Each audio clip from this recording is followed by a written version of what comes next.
O QQQ abriu aqui no 0 a 0 e disparou. Foi direto para essa concentração do gama.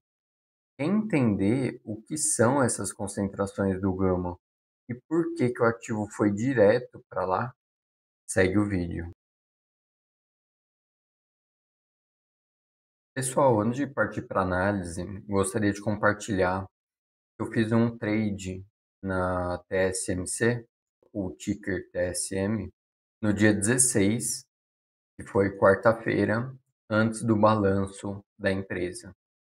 Bom, para quem ainda não sabe, eu sou um colaborador lá do TC, então direto eu tô lá no Master, tô postando trade ideas, tô postando conteúdo lá.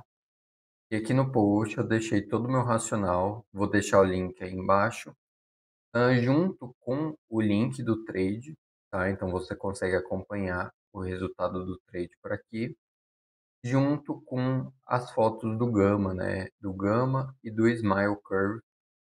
Eu vi que as calls, no caso aqui na parte de cima, o IV, que representa se uma opção está caro ou está barato, basicamente, a gente via que as calls e as puts também estavam caras. Então, por mais que eu acreditava que seria um bom balanço, queria surpreender, que foi o que aconteceu, depois eu entro em detalhes, as calls estavam caras e eu poderia aproveitar dessa volatilidade implícita alta e vender calls aqui na parte de cima e na parte de baixo também. Como eu acreditava que o ativo não ia cair após o balanço, o menos provável era o ativo cair.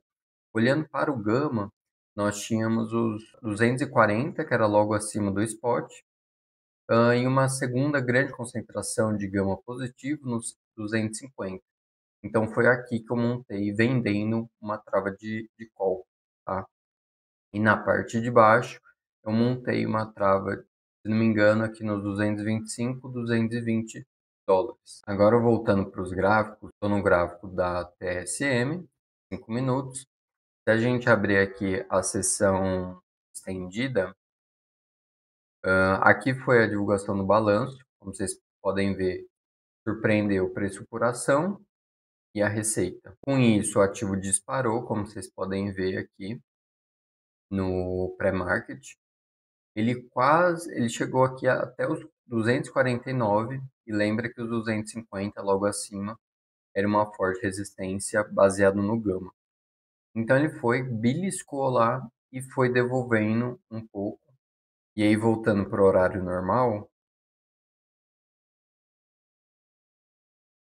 o ativo abriu aqui por volta dos 245, acima dos 240, que era uma grande concentração de gama, e abaixo dos 250.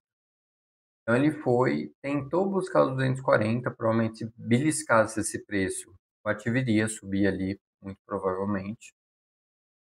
Mas o ativo foi e começou a subir, bateu nessa resistência mais uma vez, realizou um pouco, tentou uma segunda vez, uma terceira vez, como vocês podem ver, não conseguiu passar dessa concentração aqui intradiária dos 247 dólares. No finalzinho do dia, o ativo deu uma realizada um pouco mais forte. Olhando para o QQQ, ele abriu praticamente no 0 a 0, como vocês podem ver, mas o ativo disparou com as vendas do varejo, que foi um dado que saiu ontem, acima da expectativa. Então o ativo disparou, foi para esse put suporte, continuou subindo e foi só parar nesse ponto de equilíbrio aqui do gama intradiário.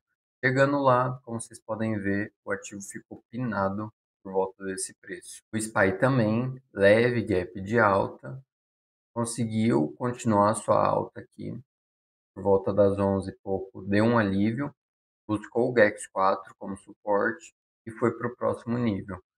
Buscou essa outra concentração de gama, um ponto de equilíbrio, consolidou um pouco por volta desse preço e depois continuou sua alta. A Nvidia, por conta do balanço da TSM, performou muito bem no dia de ontem. Lógico, são empresas do mesmo setor, então as pessoas falam, se a TSM está indo bem, provavelmente a Nvidia está indo bem. A demanda por chips está indo bem. Então o ativo teve uma abertura bem volátil, como vocês podem ver. Como vocês viram, com a TSM, o ativo realizou, na verdade, forte no começo do dia, mas aqui a Nvidia performou muito bem, conseguiu segurar e, na verdade, começou com força aqui, uma puxada de alta. Depois que o ativo consolidou um pouco aqui por volta dos meio-dia, ele foi buscar essa grande concentração de gama aqui por volta dos US$ 174. Beliscou lá uma vez, tentou uma segunda vez e aí realizou um pouco. Para finalizar o vídeo de hoje, então, estou na plataforma do MentorQ, que é o meu provedor dos dados do Gama, e vamos dar uma olhada nos dados que a plataforma me dá e entender o que o SPX, no caso, pode fazer nos próximos dias. Lembrando que hoje é o PEX, é o vencimento mais importante do mês de julho. Então, nós temos uma grande quantidade de opções vencendo no dia de hoje. E como eu já comentei, após a OPEX, o posicionamento dos players, dos investidores e market maker pode mudar drasticamente na segunda-feira, terça-feira, etc. Então, o mercado fica muito mais vulnerável à volatilidade. Qualquer notícia positiva vai puxar forte o ativo para cima, como qualquer notícia negativa vai puxar o ativo para baixo. Então, fiquem com isso em mente, tomem cuidado com certas posições para segurar, né, para a semana que vem. Olhando as pontuações, sazonalidade está levemente positiva, momento está alto, volatilidade está baixa e a pontuação das opções, por enquanto, ainda continua alta. De novo, nós precisamos olhar segunda e terça-feira para ver se essa pontuação, principalmente, ela muda. O posicionamento dos investidores, eles vão mudar. Depois do ativo do mercado subir tanto, vamos ver se os investidores ainda continuam convictos na continuação de alta.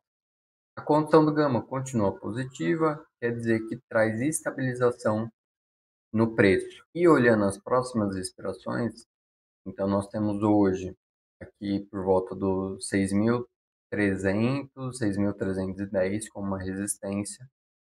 Então o ativo deve ficar pinado aí o resto do dia por volta desse preço. Para o dia 21, o cenário já muda um pouco. Nós temos sim uma certa resistência, mas não tão grande. Se você ver pela escala do GEX, olha a diferença: 40 milhões aqui em valor de gama e para segunda-feira, 7 milhões. É um valor muito menor.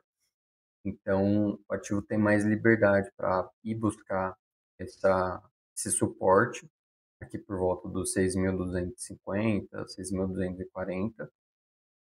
E o vencimento mais importante do mês de agosto, que é 15 de agosto aqui, vocês podem ver, tem uma concentração muito mais relevante do que segunda-feira. Então, nós temos como um alvo os 6.500 só. Então, o ativo pode subir facilmente até os 6.400, 6.450 aqui para buscar essa grande concentração de gama. Se o posicionamento dos investidores não mudar, do mercado não mudar, é continuação de alta. Como vocês podem ver, tem pouco gama negativo, tem pouco interesse aqui na parte de baixo. Então, se não tem interesse na parte de baixo, o mercado não tem por que cair, a não ser que venha uma notícia muito negativa ou um dado econômico muito negativo. Bom, se você gostou desse vídeo, deixe o seu like. Não esquece de se inscrever no nosso canal. Eu trago essa análise de segunda a sexta. Se você quer que eu analise algum ativo em específico, principalmente com a temporada de balanços começando, é só deixar nos comentários.